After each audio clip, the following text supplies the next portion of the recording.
Muy buenas tardes o muy buenos días a todos. Ya ustedes lo saben que mi objetivo es para enseñar a todos los haitianos a hablar bien el español. Para empezar, tenemos algunas palabras. Hay muchos haitianos que tienen la cumbre en esas palabras. Entonces ya se la pongo aquí en la pizarra para que lo pronunciamos juntos.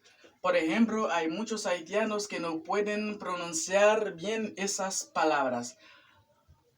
El número 1, mercado. Hay haitianos que dicen mercado o mercad, pero no se dice mercado o mercad, se dice mercado, mercado, con R, no es con L, que significa marché. Le yon moun al la marché kote nou kon al achete pou vizyon. Li di mercado. Colmado. Hay muchos haitianos también que pronuncia eso mercad, pero no es mercad, sino es mercado. No, colmado. Hay haitianos que dicen colmad, pero no es colmad, es colmado. Boutique. Boutique. Mejor. Hay algunos que pronuncian eso como mejor, pero no es mejor, es mejor.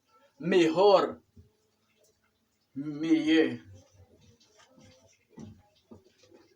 Mayor. No es mayor. Hay muchos que dicen mayor, pero no es mayor, es mayor. Que significa gran. Por mayor. Hay muchos haitianos que dicen por mayor. No es por mayor, es por mayor. En gros. En gros. Frío. Fret. Freddy. También a veces lo pronuncian así, frío, pero no es frío con L, sino con R, frío. Pero, M-I-S. O si no, ou bien. No es ou bien, es mais, en créole, mais. Et pourtant.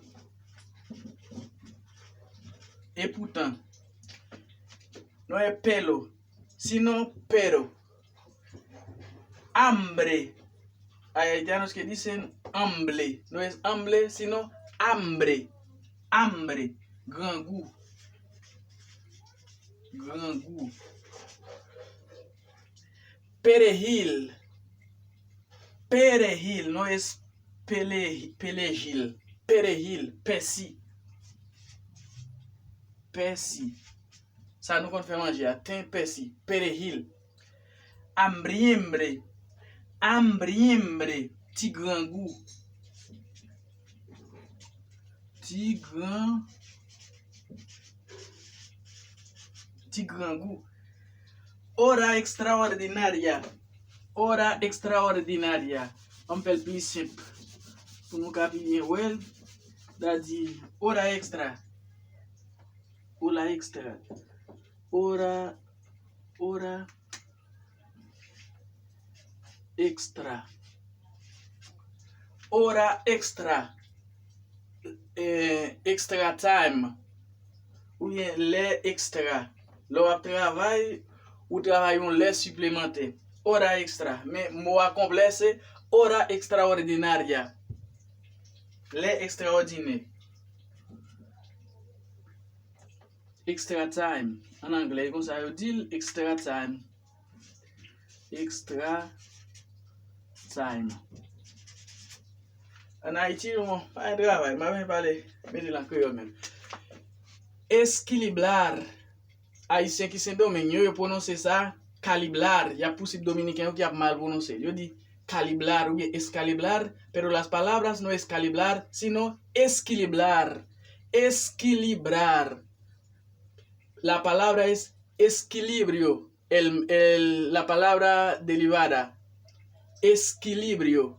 Cuando uno coge un equilibrio, por ejemplo, si estoy conduciendo una bicicleta o una motocicleta, si me conduis une bicicleta ou bien une motocicleta, je prends un équilibre, après ça, je tête là. Ça est esquilibrar.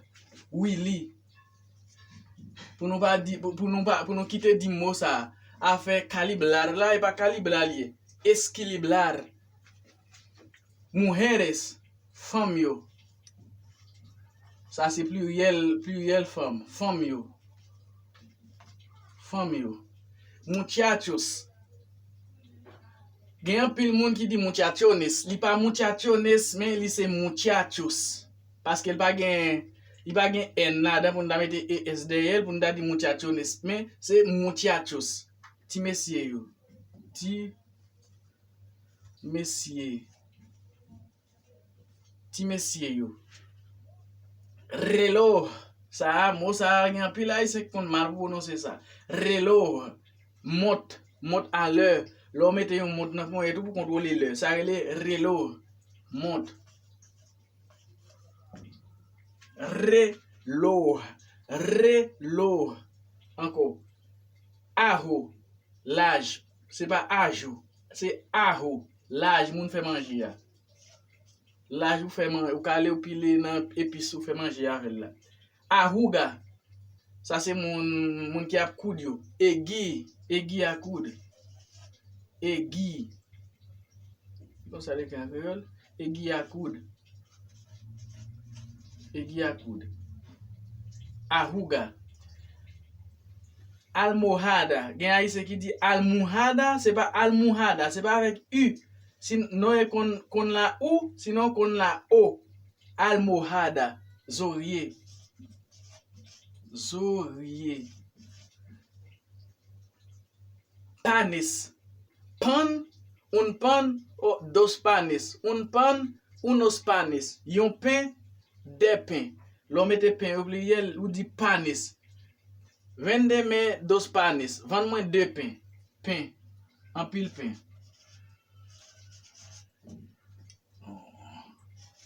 En pile pain. Ojo. Yeux. C'est pas ojo. Même là, on ne peut pas dire ajo. Nous dit ajo là. On dit ojo. Yeux. Yeux. Yeux sont regardés. Les ojo. Perezoso. Paresseux. Perezosa. Paresseuse. Gen en pile monde qui confond mot ça. Si tout en pile là c'est Chili yo. Yo a posé Chilien qui parle tintin. Pour yo dire comme ça perezoso, yo utilise flojo, floja. Flojo c'est les yon monde faible. Flojo. Mais l'aime dit perezoso c'est les yon monde paresseux, yon monde qui pas aimer travail, yon monde qui pas veut travail. Ça relé perezoso. Mais l'aime dit flojo c'est yon monde qui faible. Mon ange doit perezoso. Mon ange doit flojo mais il pas perezoso. Elle dit mon ange doit faible mais il pas paresseux. Les moins flojo, c'est les moins aimer travail, moi vle travail mais moi pas gen courage pour moi travail. Là, moi relé ça flojo. Mais les moins pas aimer travail, pas vle travail, yo relé ça perezoso, paresseux.